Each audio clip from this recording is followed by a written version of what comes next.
Aaron here from Bean Sprout. I have a stock instrument to show you. This is number 991. It's coming with me to a festival this weekend, and it might make it back to the website. We'll see. The body is made from some nice straight grain koa. This came from a builder that was retiring in my area and left this behind with me. I like that it's one piece for the top and back, so it's got a nice asymmetrical look. Pistachio binding everywhere, which has that cool color change.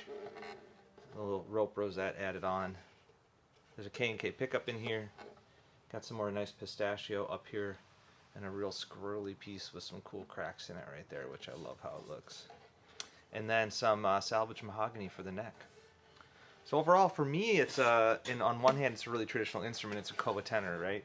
But on the other hand, it's got all these things about it that are bean sprout. And I only use these tropical woods when they're kind of salvaged like this, right? I don't go buying new tropical wood from anywhere else in the world.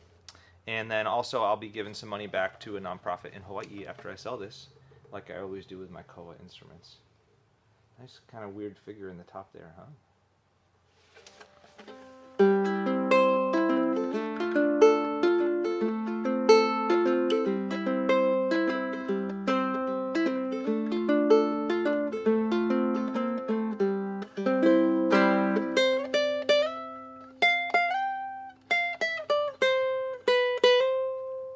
Yeah, it's got that zing to it that I really like out of Koa tenors. So here you go, 991, ready to go. Cheers.